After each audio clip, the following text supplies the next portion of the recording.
Hello my champions, welcome to Motion Education. और कैसे हैं आप सब एंड कैसी चल रही है आपकी बोर्ड एग्जाम्स की प्रिपरेशन। आई होप आप सब बहुत अच्छे होंगे और आप अच्छे से अपनी स्टडीज़ कर रहे होंगे। बच्चों देखो, बहुत कम टाइम हमारे पास रिमेनिंग है, देखा जाए तो ओनली 3 मंथ्स हमारे पास रिमेनिंग है। तो उसमें और सिलेबस कितना सारा है, सिलेबस बहुत सारा है। कोई एक सब्जेक्ट नहीं है कि आप इसको जल्दी से कवर कर सकते हैं। हमारे पास सब्जेक्ट्स भी बहुत सारे होते हैं। आपको फिजिक्स भी पढ़नी है, केमिस्ट्री पढ़नी है, मैथ्स, बायोलॉजी, इंग्लिश, हिंदी सब आपको पढ़ना होता है। तो आप बिल्कुल भी अपना टाइम अभी वेस्ट नहीं करें। अगर आप ये सोचते हैं कि हम अभी नहीं, हम बाद में प्रिपेयर कर लेंगे या एग्जाम टाइम पर हम ये पढ़ लेंगे, तो देखो वो आपकी थिंकिंग बहुत ज़्यादा रॉन्ग है। ऐसा आपको नहीं करना है, क्योंकि अगर आप अभी से प्रिपरेशन स्टार्ट करेंगे तो धीरे धीरे फिर रिवीजन भी आपको करना बहुत ज़रूरी है। रिवीजन क्यों? क्योंकि रिवीजन बहुत इंपॉर्टेंट होता है किसी भी एग्जाम के लिए। अगर आप कोई भी एग्जाम प्रिपेयर कर रहे हो और आपका रिवीजन नहीं है, तो फिर वो एग्जाम में वही सिचुएशन हमारे साथ बनती है कि क्वेश्चन हमें याद होता है लेकिन सॉल्यूशन हमारे माइंड से स्किप हो जाता है। तो वो बात भी आपको अवॉइड करनी है, ऐसा हमारे साथ ना हो। क्योंकि आपको पता है कि मैथ्स, साइंस और इंग्लिश, हिंदी हर एक सब्जेक्ट की अपनी अपनी इंपॉर्टेंस होती है। हर एक सब्जेक्ट भी डिफिकल्ट होता है। वहाँ के आपको कंसेप्ट अच्छे से ध्यान रखने होते हैं, किस तरह से क्या फॉर्मूला कब यहाँ पर अप्लाई होगा। केमिस्ट्री में कितनी सारी इक्वेशंस आती हैं, केमिकल रिएक्शंस होती हैं। फिजिक्स में भी कितने सारे न्यूमेरिकल्स होते हैं। बायोलॉजी की इतनी हैवी हैवी टर्म्स होती हैं जो आपको याद रखनी होती है। तो आप अभी से अपनी स्टडी को कंटिन्यू कीजिए। और जितने भी आपको लेक्चर्स यहाँ पर अवेलेबल हैं, प्रीवियस लेक्चर आप देखिए अगर आपने नहीं देखे हो तो। जैसे कि अभी हम पढ़ रहे हैं chapter number 3 which is pair of linear equation in 2 variable. तो इसका आज हम लेक्चर नंबर 3 पढ़ने जा रहे हैं। उससे पहले हमने लेक्चर 1 एंड लेक्चर 2 डिस्कस कर लिया। लेक्चर 1 में हमने देखा था कि लीनियर इक्वेशन का मीन क्या होता है, pair of linear equation in 2 variable actually है क्या। क्योंकि मैं आपसे हमेशा कहती हूँ कि जब भी आप मैथमेटिक्स पढ़ते हैं तो उसमें जो डेफिनेशंस होती है उनको भी ध्यान जरूर दिया कीजिए। अगर आप डेफिनेशन के बारे में नहीं देखेंगे तो फिर कंसेप्ट्स हमारे वीक हो जाते हैं। तो डेफिनेशन, हर एक वर्ड का अपना अपना मीन होता है जो बहुत इंपॉर्टेंट होता है, तो इनको आपको ध्यान रखना है, ठीक है। और उसके अलावा जितने भी क्वेश्चंस आपको कराए जाते हैं तो प्रैक्टिस करना ऑफकोर्स बहुत ज़्यादा जरूरी है। क्योंकि मैथमेटिक्स आप इसी तरह से सीख सकते हैं, आप प्रैक्टिस करेंगे तो ही आप सीख पाएंगे।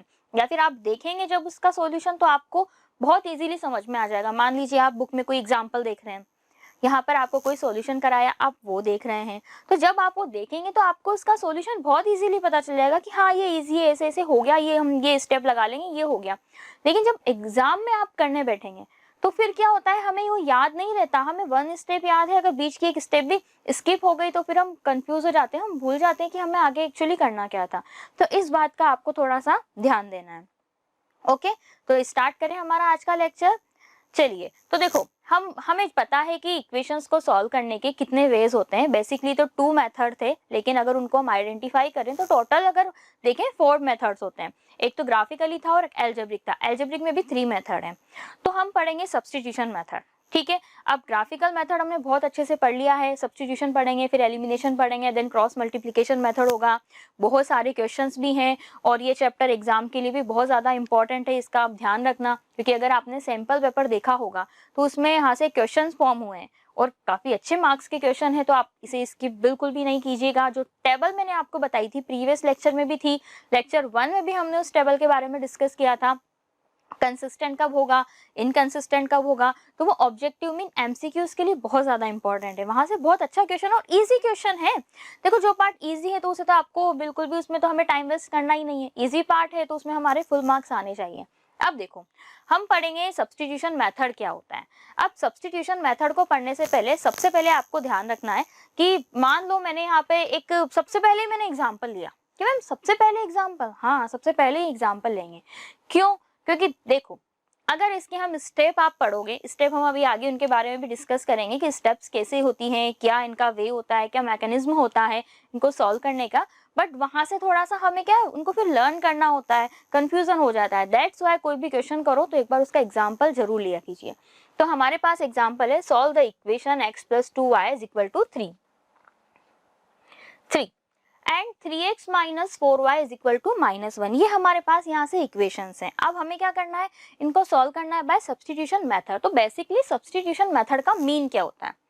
सब्स्टिट्यूट मतलब 2 इक्वेशन आपको गिवन है। जैसे कि देखो यहाँ पर भी अगर हम सॉल्यूशन देखें, हम सॉल्यूशन स्टार्ट करते हैं तो यहाँ पर 2 इक्वेशंस है। सबसे पहले इक्वेशन हो गई हमारे पास x plus 2y is equal to 3। इसको हम इक्वेशन 1 अभी नहीं अज्यूम करेंगे, अभी हम नई नंबरिंग करेंगे, थोड़ी देर बात करेंगे। हमें क्या करना है, एक इक्वेशन से आप किसी भी एक वेरिएबल की वैल्यू फाइंड आउट कीजिए, चाहे वो x हो चाहे वो y हो, ठीक है। अब यहाँ से देखो आप करेंगे, यहाँ से आप x की वैल्यू निकाल सकते हैं क्या? बिल्कुल आप इजीली निकाल सकते हैं। कैसे निकालेंगे? देखो, अगर मैं 2y को ट्रांसपोज कर देती हूँ, यहाँ पे मैंने लिखा x is equal to 3 minus 2y, ये बन गई हमारे पास इक्वेशन 1।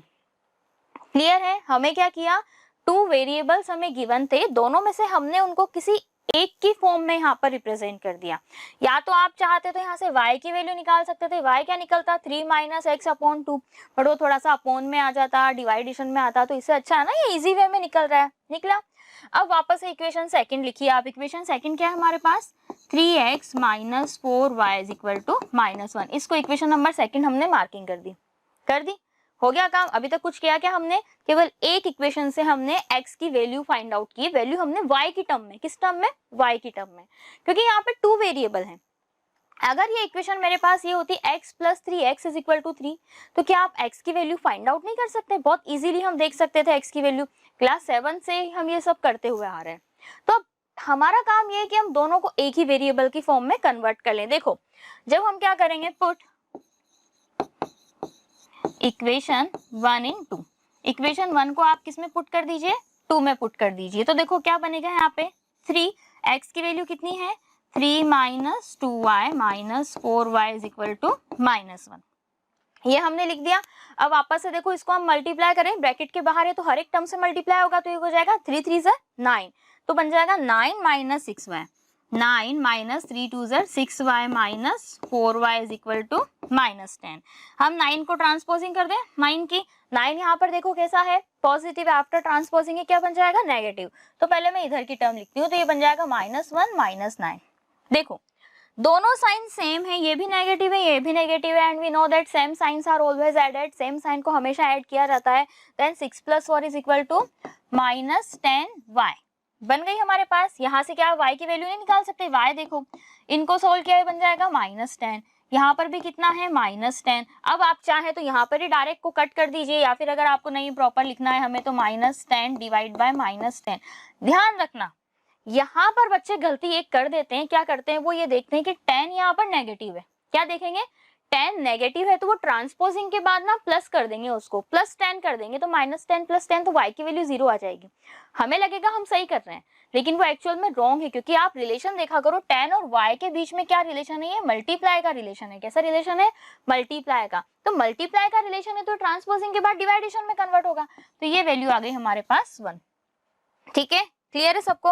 अब 1 आ गया, y की वैल्यू क्या करो, तो y इज इक्वल टू 1, ये आपकी इक्वेशन चाहो तो आप इसको 3 दे दो। अब आपको करनी है इक्वेशन 3 आप इक्वेशन 1 में पुट कर दो। जैसे कि देखो, ये इक्वेशन आप यहाँ पुट करेंगे तो क्या आपके पास x की वैल्यू नहीं आ जाएगी, आ जाएगी। तो x is equal to 3 minus 2 1 is equal to 3 minus 2 is equal to 1। तो यहाँ से हमें पता चल गया that x is equal to 1 and y is also equal to 1। ये हमें वैल्यू फाइंड आउट हो गई।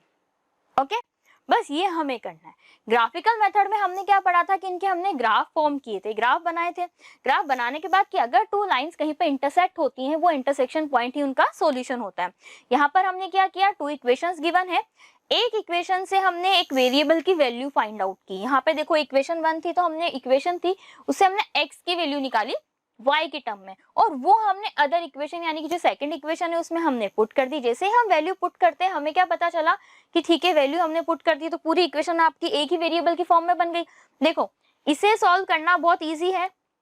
अगर मैं बात करूं, इसे सॉल्व करना इजी है, फिर इसे सॉल्व करना इजी है। यहाँ पर 2 वेरिएबल है, हमें नहीं पता x की वैल्यू क्या होगी, y की वैल्यू क्या होगी, लेकिन यहाँ पर देखो सिंगल वेरिएबल है, तो वहां से आप इजीली उसको सॉल्व कर सकते हैं। क्लियर है? तो ये तो था उसको करने का तरीका। अब अगर हम स्टेप के बारे में बात करें कि मैम स्टेप्स क्या होंगी इसके लिए, तो सबसे पहले देखो 2 इक्वेशन हमारे पास होती है। एक इक्वेशन हो जाएगी a1x plus b1y plus c1 is equal to 0 and the second equation is a2x plus b2y plus c2 is equal to 0। याद करो ये क्या है, ये स्टैंडर्ड फॉर्म्स है या नहीं है, आया कुछ याद? स्टैंडर्ड फॉर्म्स थी ये, तो बस स्टैंडर्ड फॉर्म हमने यहाँ पे लिख ली। अब हमें क्या करना है, एक को इक्वेशन 1 अज्यूम कर लेंगे, एक को इक्वेशन 2 अज्यूम कर लेंगे। So the first step is that, वही है कि एक इक्वेशन से आप x की वैल्यू फाइंड आउट कीजिए या y की निकाल सकते हैं। Choose one of the equation, दोनों में से कोई भी एक इक्वेशन चूज कर लो, जरूरी नहीं है कि पहले वाली करनी है। अगर आपको लग रहा है कि सेकंड से मैं वैल्यू इजीली फाइंड आउट कर सकता हूं या कर सकती हूँ तो आपको वो करना है। Choose one of the equation and express x in term of y। या तो आप x को y के टर्म में लीजिए, x को y के टर्म में लीजिए, या फिर y को x के टर्म में लीजिए। जैसे अभी प्रीवियस हमने किया था, तो आप चाहते तो वहां से y की वैल्यू भी फाइंड आउट कर सकते थे। इसका मीन है कि express one variable in terms of other, की एक वेरिएबल को अदर वेरिएबल के टर्म में आपको एक्सप्रेस करना है। Step second is that substitute this value of x। अभी हम x के बारे में बात करें तो x की जो वैल्यू आपने फाइंड आउट की, अभी हमने करी थी, क्या वैल्यू निकली थी हमारे पास, y की निकली थी, ठीक है।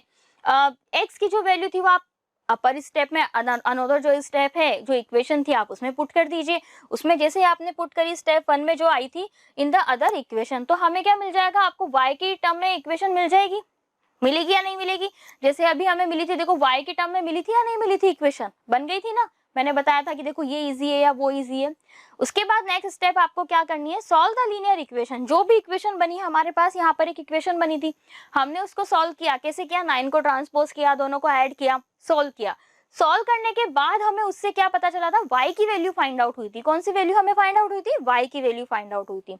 आफ्टर दैट हमें क्या करना है, जो वैल्यू हमें y की मिली थी, y की जो वैल्यू थी उसे आपको वापस से पुट करना है, किसमें, इक्वेशन वन में। याद करो जो पहले हमने पढ़ा था उसका विजुअलाइजेशन करते चलिए।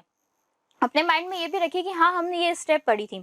In the relation between step one, यानी कि स्टेप वन में जो इक्वेशन वन हमने मार्क की थी उसमें आप वैल्यू पुट करेंगे और फाइंड आउट हो जाएगी।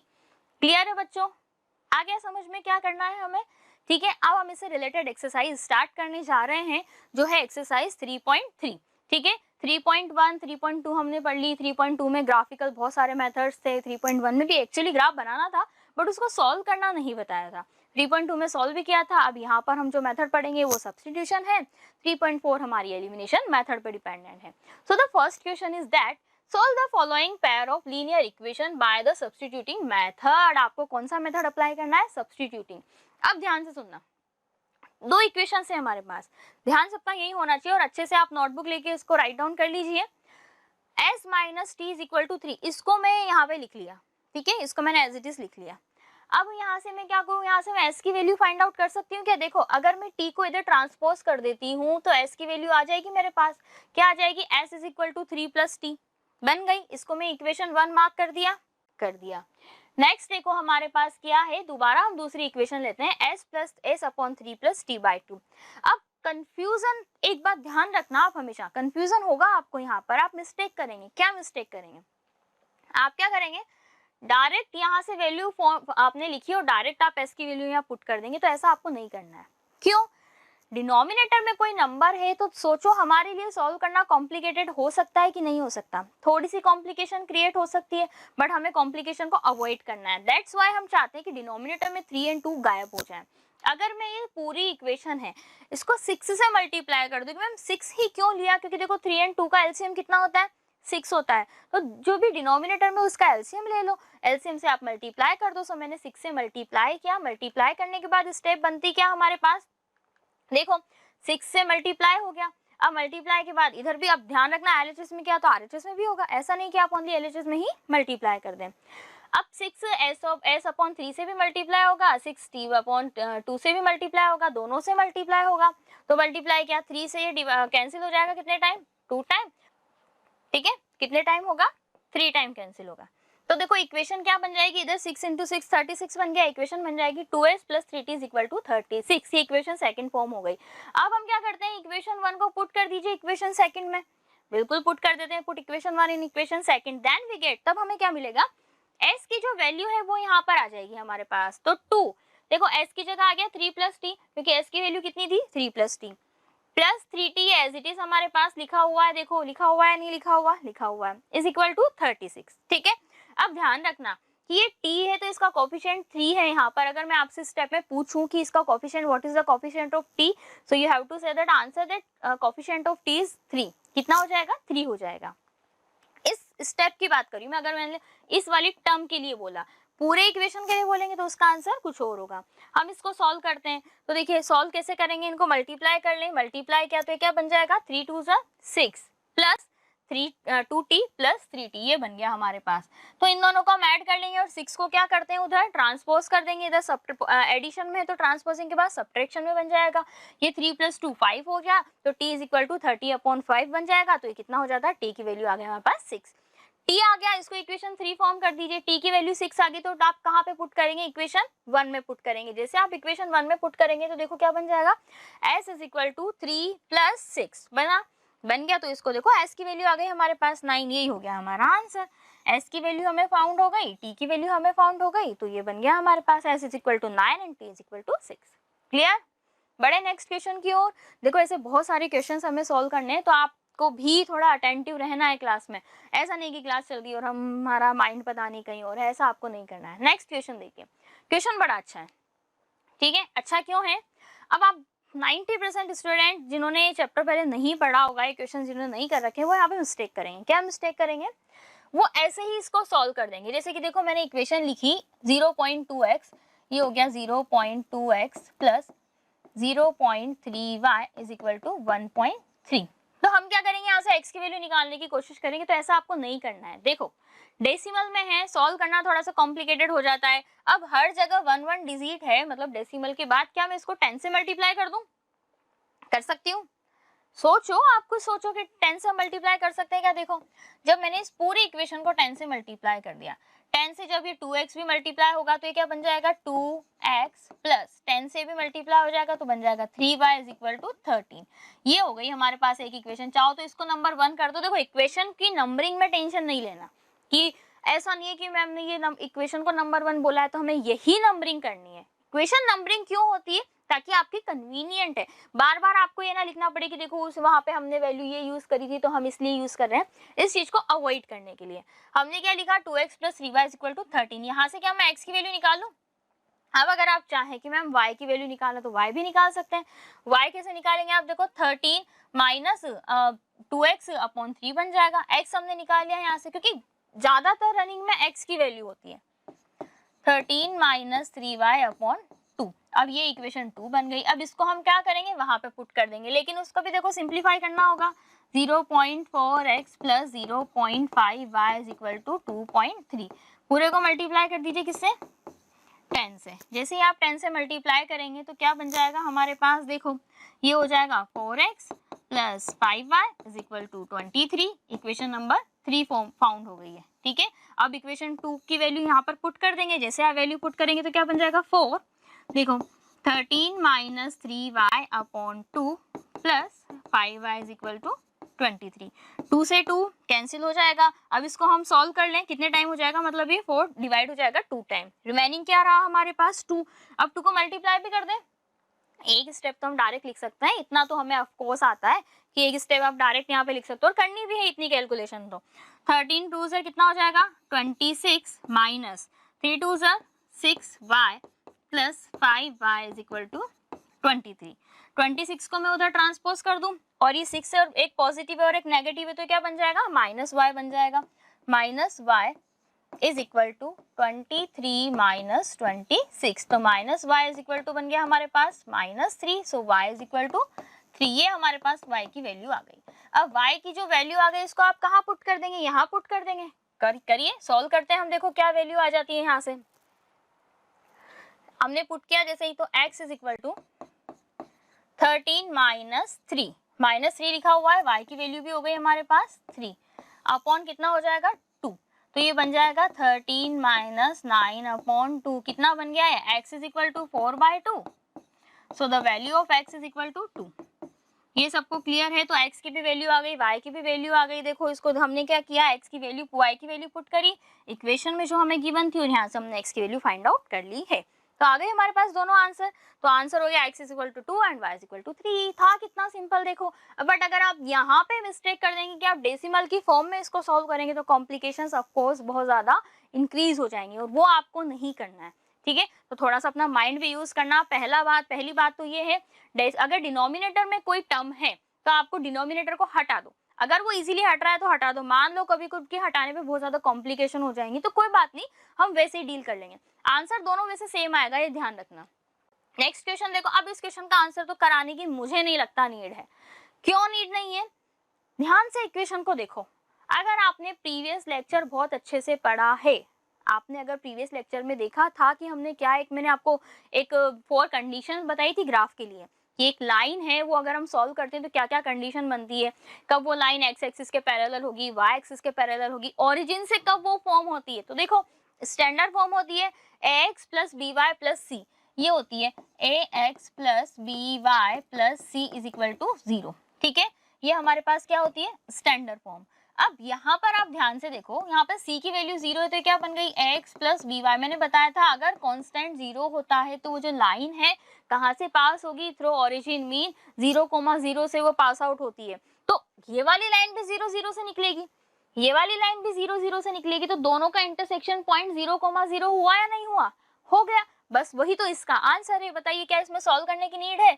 लेकिन अगर एग्जाम में आ जाए तो ऐसे मत करके आना सॉल्व करना। इससे आपको सिर्फ ये पता चला कि हमें एग्जाम हमारा आंसर क्या है। तो देखो हमने इक्वेशन ली, यहाँ से हम सॉल्यूशन स्टार्ट कर रहे हैं, ये तो सिर्फ आपकी नॉलेज के लिए था।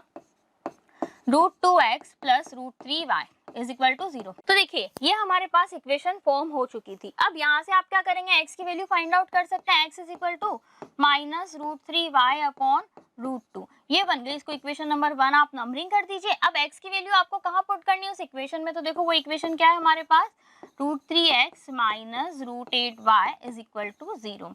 जैसे आप वैल्यू पुट करेंगे देखो तो क्या बन जाएगा, यहाँ पे √3 है, x की जगह माइनस √3y। बच्चों ध्यान रखना नेगेटिव साइन को नहीं भूलना है, अगर आप नेगेटिव साइन को भूल जाते हैं तो वो हमारा आंसर मिस्टेक कर देगा, ध्यान रखना।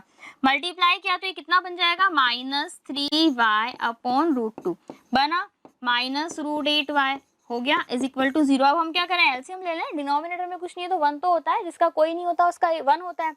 ठीक है, तो -3y और यहाँ पर देखो कितना बन जाएगा, आप ध्यान से सुनना, √2 एंड √8 मल्टीप्लाई होके ये √16 बनेगा या नहीं बनेगा? नॉर्मल सी बात पूछिए मैंने आपसे, बनेगा या नहीं बनेगा? बिल्कुल बनेगा। √2 को उधर ट्रांसपोज कर दे तो ये बन जाएगा -√3 और ये 4y हो गया कि नहीं हो गया, हो गया। तो -7y इज इक्वल टू 0। सो यहाँ से कंक्लूजन निकला y इज इक्वल टू 0। मैंने आपसे पहले ही कहा था y की वैल्यू 0 आएगी।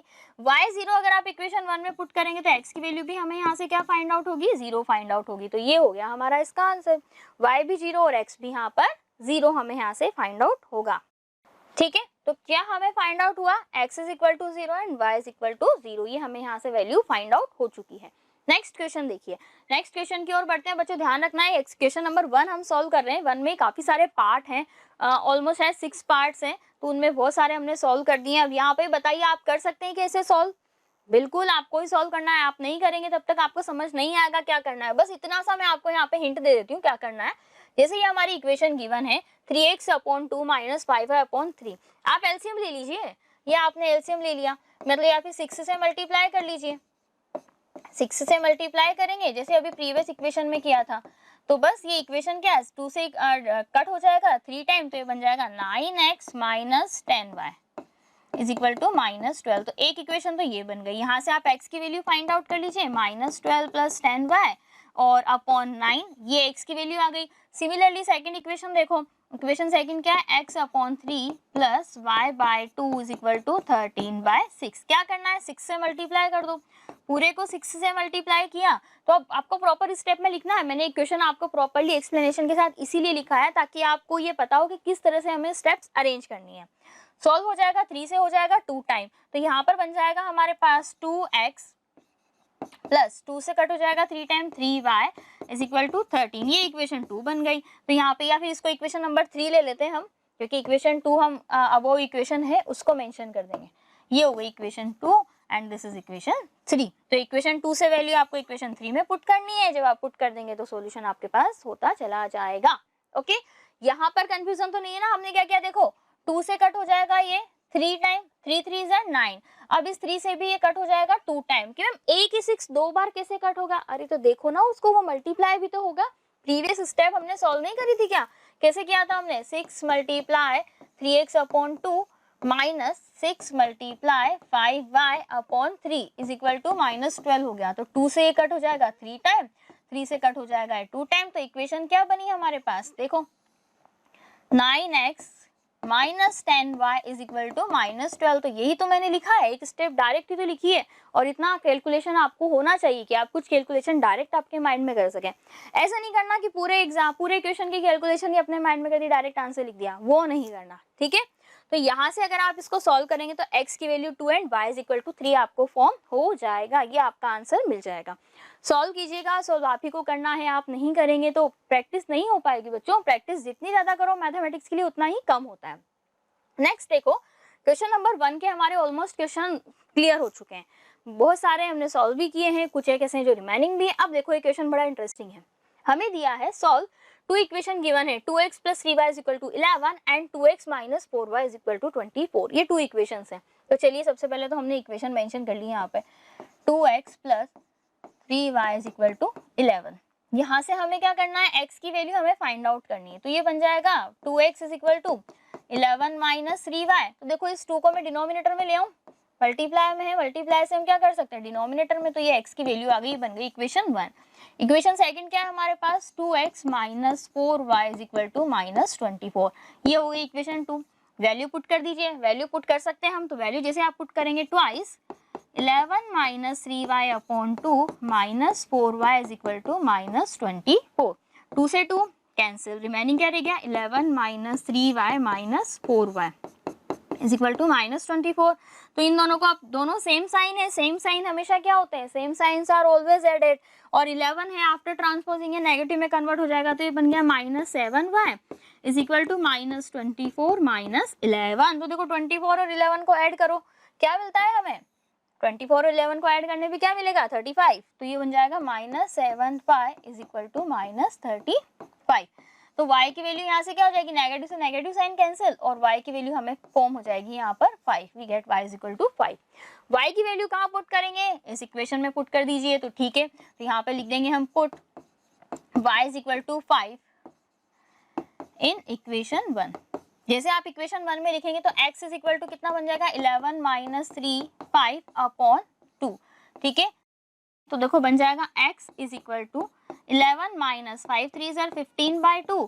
तो ये कितना बन जाएगा, देखो ये बनेगा माइनस 4 बाई 2। तो x की वैल्यू हमें क्या फाइंड आउट हो जाएगी माइनस 2। ये मिल गई x की वैल्यू। तो देखो x भी मिल गया, y भी मिल गया, तो ये हो गया हमारे पास इसका आंसर। अब हमारा क्वेश्चन यहाँ पर कंप्लीट नहीं होता है, उसने एक और बात पूछी है, ध्यान से सुनना। आप वो बताइए कि m की वैल्यू बताइए जिसके लिए y is equal to mx plus 3 होगा। आपको क्या करना है, m की वैल्यू बतानी है। तो अब ध्यान से सुनना, देखो m की वैल्यू कैसे निकालेंगे, x भी हमें पता है, y भी हमें पता है, दोनों की वैल्यू हमारे पास है, इक्वेशन में पुट कर देंगे। क्या m की वैल्यू फाइंड आउट नहीं कर सकते, क्या कर सकते हैं ना। तो देखो इक्वेशन थी y is equal to mx plus 3, तो हमने लिखा y is equal to mx plus 3। अब वैल्यूज हम यहाँ पे पुट कर देंगे, y की वैल्यू 5 हो गई, m की वैल्यू यहाँ पर आप मेंशन कर दीजिएगा, put x is equal to minus 2 and y is equal to 5, ये मेंशन आप कर दीजिएगा। तो m x की वैल्यू देखो कितनी हो जाएगी माइनस 2 प्लस 3। सॉल्व करो, इधर ट्रांसपोजिंग करेंगे तो क्या बन जाएगा 5 minus 3 is equal to minus 2m, 2 is equal to minus 2m, so we get m is equal to minus 1। ये वैल्यू हमारे पास फाइंड आउट हो चुकी है, बस हो गया हमारा काम, ठीक है। क्या कुछ और एक्स्ट्रा करना था, नहीं करना था। अगर यहाँ पे कुछ और भी पूछ लिया जाता कि find the value of x plus y minus x y, मान लो कुछ भी कॉम्प्लिकेशन वो दे सकता था, x plus y minus twice x y plus x square, आप कुछ भी सॉल्व कर सकते हैं। जब आपको x मिल गया y मिल गया तो फिर किसी की नीड नहीं है हमें, ठीक है। हमें जो वैल्यू आप फाइंड आउट करने को बोलोगे हम वो फाइंड आउट कर देंगे। तो हमने क्या किया, 3 को ट्रांसपोज किया, नेगेटिव में कन्वर्ट हुआ, 2 हो गया, और यहाँ पर माइनस 2 था, तो m की वैल्यू हमें माइनस 1 फाइंड आउट हो चुकी है। नेक्स्ट क्वेश्चन पे बढ़े, ठीक है। देखो नेक्स्ट क्वेश्चन अब हमारे पास कैसे है, वर्ड प्रॉब्लम वाले क्वेश्चन है। ध्यान से सुनना, वर्ड प्रॉब्लम वाले क्वेश्चन में बच्चे बहुत मिस्टेक करते हैं, क्योंकि पहले आपको वर्ड प्रॉब्लम से इक्वेशन फॉर्म करनी है, पहले इक्वेशन बनेगी उसके बाद आपको सॉल्व करना है। तो पहला इंपॉर्टेंट टास्क होता है इक्वेशन को फॉर्म करना।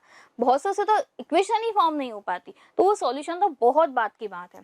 तो देखो अब इक्वेशन कैसे हम लिखेंगे, 2 नंबर दिए हैं, डिफरेंस बिटवीन 2 नंबर है। अब ऑफ कोर्स एक नंबर बड़ा एक नंबर छोटा होगा, तभी तो उनका डिफरेंस कितना है 26 है। तो मान लो 2 नंबर कोई कोई से भी हैं, जैसे कि एक नंबर हमने ले लिया x, दूसरा नंबर हमने ले लिया y। गिवन क्या है, that difference, difference mean subtraction, किसके इक्वल है, इज इक्वल टू 26, किसके इक्वल है 26 के। और यहाँ पर एक और बात गिवन है that one number is 3 times the another, एक नंबर दूसरे नंबर का 3 गुना है, 3 टाइम है। तो अब वापस से नंबर आप मुझे बताओ, नॉर्मल सी बात पूछ रही हूँ मैं, x एंड y दोनों में से बड़ा कौन है? x बड़ा है, तभी तो उनका डिफरेंस 26 आया। तो जो अगर मुझे दोनों को बैलेंस करना है, बिग एक इधर बिग डिजिट है और RHS में अगर स्मॉल डिजिट है, दोनों को मुझे बैलेंस करना है तो मैं स्मॉल डिजिट में ही तो मल्टीप्लाई करूंगी। तो हम यहाँ पर क्या लिखेंगे, x is equal to 3y, ठीक है, कितना हो जाएगा 3y। तो ये बस ये दोनों इक्वेशन बन गई, आपको सॉल्व करना है। क्या लिखा हमने सबसे पहले, एट द वन नंबर ले सकते हैं, ठीक है, या वन नंबर या first number, one number is equal to x, ये हो गया, ठीक। तो सेकंड कितना हो जाएगा y, सो द अदर लिख लो, सेकंड लिख लो, दोनों ही लिख दिया मैंने ताकि जो आपके लिए कन्वीनियंट हो आप वो यूज कर सकें, is equal to y। Other लिखो तो ऊपर फर्स्ट नंबर लिखना, वन लिखो तो नीचे 2 लिखना, दोनों ही हमने यहाँ पर मेंशन कर दिया है। अब हमें क्या करना है, गिवन है that x minus y is equal to 26, ये हो गई इक्वेशन नंबर 1। और यहाँ पर एक और बात गिवन है, x is equal to 3y, कितना y गिवन है, x is equal to 3y। अब ध्यान से सुनना, क्या आपको यहाँ याद रखना है, अब गलती मत करना कि आप वैल्यू निकाल के इक्वेशन 1 से x की वैल्यू निकाल के y में पुट कर रहे हो। देखो ना यहाँ से ऑलरेडी वैल्यू निकली हुई गिवन है, y की x की वैल्यू ऑलरेडी गिवन है, तो पुट कर दो। क्या बन जाएगा यहाँ पे, पुट इक्वेशन 2 in 1, जैसे आप पुट करते हैं तो 3y हो गया, तो ये बन जाएगा 3y minus y is equal to 26, तो ये बन जाएगा 2y इज इक्वल टू 26, तो y की वैल्यू हमारे पास आ जाएगी 13, y की वैल्यू 13 आ गई। तो यहाँ से बताओ x की वैल्यू कितनी आएगी, x is equal to 3 multiply by 13, so the x is equal to 39। हो गया सॉल्यूशन। बस बताइए क्या था इसके अंदर, था कुछ कॉम्प्लिकेशन? कुछ भी हार्ड नहीं है, लिटरली कुछ भी हार्ड नहीं है, बस आप उसको क्वेश्चन से डरना नहीं है, ये हो गया इसका आंसर। नेक्स्ट देखो, नेक्स्ट क्वेश्चन भी बहुत अच्छा है। नेक्स्ट क्वेश्चन में हमें क्या करना है, the larger of the supplementary angle. अब सप्लीमेंट्री एंगल क्या होते हैं, वो एंगल जिनका सम कितना हो 180 डिग्री हो। जैसे कि मान लीजिए हमने एंगल यहाँ पर ड्रॉ कर दिया, ठीक है, ये दो एंगल्स हो गए, एक एंगल बड़ा है और एक एंगल छोटा है, ठीक। अब आप किसी को भी कुछ भी अज्यूम कर लीजिए, मैंने अज्यूम किया कि जो लार्जर एंगल है वो क्या है x, ठीक है, और जो स्मॉलर यानी कि जो छोटा एंगल है वो हो जाएगा y। अब डिग्री यहाँ पर मैंने मेंशन नहीं करी क्योंकि जब हम इक्वेशन सॉल्व करेंगे तो बहुत ज्यादा बार बार डिग्री डिग्री डिग्री में थोड़ा सा कंफ्यूजन हो जाता है, थोड़ा मैसी सा लगता है, इसलिए आप x और y ले सकते हैं, बट आंसर जब आप लिखे तो वहां पर आप डिग्री मेंशन कर दीजिएगा। हो गया। अब सप्लीमेंट्री एंगल है तो उन्होंने ये कहा कि अब मुझे आप बताओ कि x और y है, इनका ये है कि इनका डिफरेंस जो है 18 है, क्योंकि x एक नंबर दूसरे से 18 छोटा है या 18 ग्रेटर है, ये भी कह सकते हैं, और दोनों सप्लीमेंट्री है तो x plus y is equal to 180 होगा कि नहीं होगा, होगा। तो सबसे पहले देखो, let the larger angle x and the smaller angle y। अब इसके बाद अकॉर्डिंग टू द क्वेश्चन हमें गिवन है x is equal to y plus 18, मतलब कि एक नंबर दूसरे से 18 ज्यादा है। तो अब आप खुद ही बताइए दोनों में ग्रेटर कौन है, x ग्रेटर है, तो मुझे y में ऐड करना होगा कि नहीं करना होगा, करना होगा। तो y में मैंने 18 ऐड कर दिया, y में जैसे ही मैंने 18 ऐड किया तो दोनों आपस में इक्वल हो गए। वापस से x plus y is equal to 180, क्यों, क्योंकि ये तो हमें गिवन है। अब हम क्या करेंगे, इक्वेशन 1 को इक्वेशन 2 में पुट कर देंगे, क्योंकि ये सप्लीमेंट्री एंगल से ध्यान रखना, अगर कॉम्प्लीमेंट्री बोलता तो 90 डिग्री होता उनका सम, ठीक है। अगर लीनियर एंगल्स भी कहा जाता कि लीनियर पेयर है तब भी उनका सम 180 डिग्री होता। तो ये प्रीवियस क्लासेस की कुछ बातें हैं जिनको आपको आपके माइंड में रहना बहुत ज्यादा जरूरी है। जैसे आप वैल्यू पुट करेंगे देखो, तो ये वैल्यू थी y is equal to y plus 18 degree, ये आपने x की वैल्यू यहाँ पुट कर दी, y plus y 2y is equal to 180 minus 18 degree, तो ये कितना बन जाएगा हमारे पास, अभी भी वापस से वो इक्वेशन है, इसको देखो, अगर आप इसको सॉल्व करेंगे तो क्या बन जाएगा 162/2। मैंने क्या किया, 2 को हमने यहाँ पर इस तरह से क्रॉस मल्टीप्लाई में हमने इसको यहाँ पे भेज दिया या फिर ट्रांसपोज कर दिया, तो यहाँ से हमारे पास y की वैल्यू फाइंड आउट हो जाएगी 81 डिग्री। y की वैल्यू फाइंड आउट हुई तो x की वैल्यू नहीं निकाल सकते क्या, 81 कहाँ से मिला, 2 8 ज़र 16 एंड 2 1 ज़र 2, 81 डिग्री। तो x की वैल्यू आप पुट कीजिए, इक्वेशन 1 में आप पुट कर सकते हैं, इक्वेशन 3 को इक्वेशन 1 में पुट किया तो x plus 81 is equal to 180, so x is equal to 99 degree. ये हो गई हमारे पास दोनों का आंसर, बस यही तो हमें चाहिए था। तो यहाँ पे लिख दीजिएगा बाद में, so the measurement of this angle is equal to 99 degree and 81 degree. Okay, clear. आगे बढ़े, नेक्स्ट क्वेश्चन देखते हैं। नेक्स्ट क्वेश्चन क्या है हमारे पास। अब नेक्स्ट क्वेश्चन मैं नहीं कराऊंगी आपको, बिल्कुल भी मैं नहीं सॉल्व करवाऊंगी। क्यों, क्योंकि याद करो प्रीवियस जो लेक्चर्स थे, लेक्चर 1 होगा आई थिंक, जिसमें हमने ऐसा क्वेश्चन सॉल्व किया था। वहां भी एक कॉस्ट थी, उन्होंने बैट एंड बॉल को परचेज किया था, बस उन्होंने वहां पे अमाउंट भी उन्होंने बस सेम रखा था, लेकिन क्वांटिटी चेंज हो गई थी, तो इक्वेशन बन गई थी। तो हमने क्या माना था कि बैट की प्राइस यहाँ पर x है एंड बॉल की प्राइस कितनी हो जाएगी y।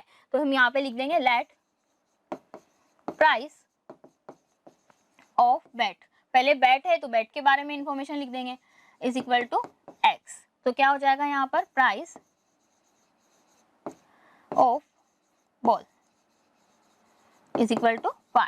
So according to the question अगर मैं इक्वेशन बनाऊं तो क्या मिल जाएगा, जब देखो 7 बैट परचेस कर रहे हैं तो बन जाएगा 7x प्लस 6 बॉल परचेस करनी है 6y is equal to 3800 rupees. एक तो ये इक्वेशन हो गई। सेकंड क्या कि थोड़ी देर बाद या लेटर कुछ दिनों बाद जो भी कुछ है, तो उन्होंने क्या परचेस किया 3 बैट, तो 3x plus 5 ball 5y is equal to 1750। ये दो इक्वेशन फॉर्म हो गई। एक इक्वेशन से x की वैल्यू निकालना, दूसरे में पुट करना और सॉल्व करना, आंसर आपको मिल जाएगा। ध्यान रखना रुपीज है तो पहली बात तो कि रुपीज कभी भी नेगेटिव में नहीं होंगे, तो आंसर आपका नेगेटिव नहीं आएगा, पॉजिटिव ही आएगा। कभी भी लेंथ वाले क्वेश्चन हो, रुपीज हो, मतलब अमाउंट हो, तो उनको क्वेश्चन अगर नेगेटिव आ रहा है आपका आंसर, तो ध्यान रखना वो आपने कहीं ना कहीं मिस्टेक करी, क्योंकि उनका आंसर पॉजिटिव होगा। Is it clear? आगे बढ़े, नेक्स्ट क्वेश्चन की ओर चलते हैं। देखो नेक्स्ट क्वेश्चन बड़ा इंटरेस्टिंग है, ठीक है, क्वेश्चन बड़ा अच्छा है। हमें क्या जाना है, कहीं घूमने जाना है, कहीं अपन ट्रेवल पे चलेंगे।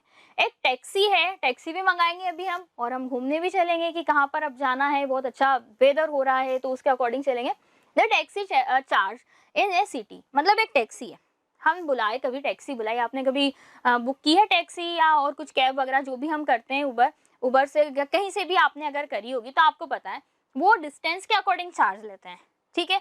लेकिन हमारी टैक्सी भी क्या ले रही है, वो भी उसी तरह से चार्ज ले रही है। लेकिन अगर आपने ऑर्डर कर लिया, मतलब आपने टैक्सी को बुक कर लिया, बुला लिया, तो उसका एक फिक्स चार्ज लगेगा कि हाँ भाई अगर आपने हमें ऑर्डर दिया है, आपने हमें बुक किया है, तो इतना चार्ज तो आपको देना ही देना पड़ेगा। ये 10 रुपीज, 100 रुपीज, 2000 जो भी, इतना चार्ज आपको देना ही होगा, वो आप देंगे। फिर उसके बाद क्या होगा कि अगर आप 1 किलोमीटर गए तो अलग चार्ज लगेगा, 2 किलोमीटर गए तो चार्ज बढ़ता जाता है कि नहीं बढ़ता जाता, बढ़ता जाता है। तो सबसे पहले हम क्या करेंगे, चलिए हम सबसे पहले टैक्सी को ही बुलाते हैं, टैक्सी लेकर आएंगे। तो चलिए देखो टैक्सी आ गई हमारे पास, ठीक है। अब जैसे ही टैक्सी आई, हमने बुला ली, बुलाते ही उसने चार्ज लगा दिया कि आप कहीं जाओ नहीं जाओ, आपने तो मुझे बुलाया, x रुपीज तो आपके लग ही गए, ठीक। अब आगे उन्होंने दिया है कि अब और हम आगे की ओर बढ़ते हैं कि अब धीरे धीरे, जैसे कि मान लो टैक्सी चली, ठीक है, मान लीजिए यहाँ से यहाँ तक की डिस्टेंस थी 1 किलोमीटर, कितनी थी 1 किलोमीटर। तो जो 1 किलोमीटर का चार्ज है वो उन्होंने लिया y रुपीज, कि अगर आपने बुलाया तो x रुपीज लगेंगे, लेकिन अगर जैसे ही आपका चार्ज 1 किलोमीटर हुआ y रुपीज, 2 किलोमीटर होगा तो 2y रुपीज, 3 होगा तो 3y। हम देखो कितने किलोमीटर गए, 10 किलोमीटर गए, तो चार्ज कितना होगा 10y होगा कि नहीं होगा, होगा। तो वापस से हमारी टैक्सी आगे जा रही है, तो वापस से मान लीजिए ये भी 1 किलोमीटर था, तो ये 2 किलोमीटर हो गया, तो कितने चार्ज हो गया 2y। आगे और जाएगी तो कितना हो गया, 3 किलोमीटर था तो चार्ज हो गया 3y। 4, 5, 6 इस तरह से समझ में आ गया कंसेप्ट कि क्या 2 चार्जेस क्यों लगे। एक तो चार्ज था आपने बुलाया उसका, और एक और चार्ज था पर किलोमीटर के अकॉर्डिंग सेपरेट चार्ज यहाँ पर अप्लाई हुआ है। क्लियर? करें क्वेश्चन सॉल्व, ठीक है। अब क्वेश्चन में नहीं आपको टैक्सी बनाकर आनी है कि आप भी टैक्सी बना दो कि नहीं हमें भी टैक्सी बनानी, ऐसा नहीं करना, वो सिर्फ आपको समझाने के लिए था। नेक्स्ट देखिए, हम सबसे पहले क्या करते हैं, अज्यूम हमने किया था कि जो फिक्स चार्ज था उसको x लिया था, और उसके अलावा जो चार्ज था पर किलोमीटर उसको हमने y लिया था। ये लेने के बाद हम क्या करेंगे, अब अकॉर्डिंग टू द क्वेश्चन देखेंगे। क्वेश्चन के अकॉर्डिंग है फर्स्ट कंडीशन, यहाँ पे 2 कंडीशन है। फर्स्ट कंडीशन क्या है, ध्यान से सुनना। For a distance 10 kilometre the charge paid rupees is 105। 10 kilometre वो गया 10 किलोमीटर, लेकिन टैक्सी उसने बुलाई तो x रुपीज तो उसके लगेंगे कि नहीं लगेंगे, लगेंगे।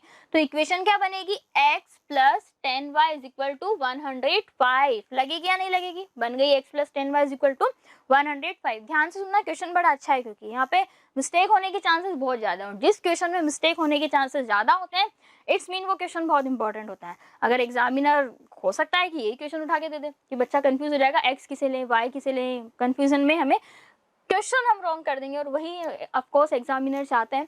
तो यहाँ से अब मैं क्या करूँ, यहाँ से x की वैल्यू फाइंड आउट कर लूँ, 100 माइनस 10y, 10y को मैंने ट्रांसपोज किया, इक्वेशन 1 बन गई।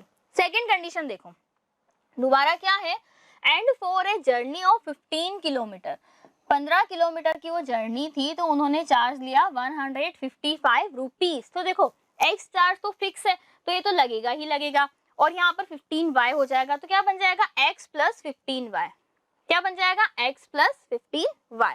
ठीक है, अब इक्वेशन 1 से इक्वेशन 2 में वैल्यू पुट कर दें, करें, चलिए सॉल्व करते हैं।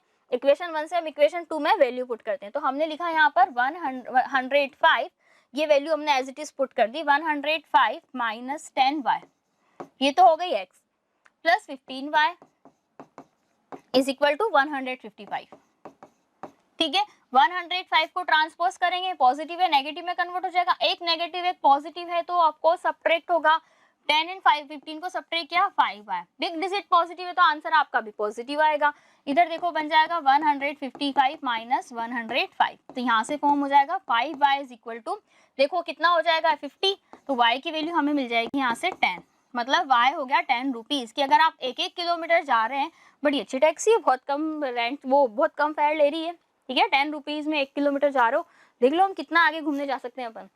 ठीक, तो ये y की वैल्यू आ गई। अब हमें x की वैल्यू निकालनी, तो इसमें पुट कर दूं, ठीक है, तो क्या बन जाएगा, therefore x is equal to 105 minus 10, y की जगह भी 10 लिया तो ये कितना बन गया 105 माइनस 100, सो x की वैल्यू हमारे पास फाइंड आउट हो गई 5 रुपीज, तो ये x भी आ गए। मतलब अगर आपने ओनली टैक्सी को बुलाई है तो ओनली 5 रुपीज ही लेगी आपसे, ज्यादा नहीं लेगी, टैक्सी बहुत अच्छी है। अभी हम यहीं से ऑर्डर करेंगे, जहां भी हमें कहीं जाना होगा तो यहीं पे हम टैक्सी बुक करेंगे। ठीक है, आगे देखो, अब हमें क्या करना है, वो तो था हमारा हाफ क्वेश्चन, हाफ नहीं था, ऑलमोस्ट 80% क्वेश्चन था। अब एक और इम्पोर्टेंट बात हमें यहाँ पर गिवन है, that how much does a person have to pay for travelling a distance of 25 kilometre. एक इंसान है, एक पर्सन है, वो 25 किलोमीटर जाना चाहता है, मान लीजिए हम ही है, हमें 25 किलोमीटर जाना है, तो हम क्या करेंगे, ध्यान से सुनना, हमें वैल्यू क्या क्या गिवन थी, फिक्स चार्ज हमारे पास 5 रुपीज मिला था, एंड जो चार्ज था पर किलोमीटर वो 10y मिला था। अगर आपको 25 किलोमीटर जाना है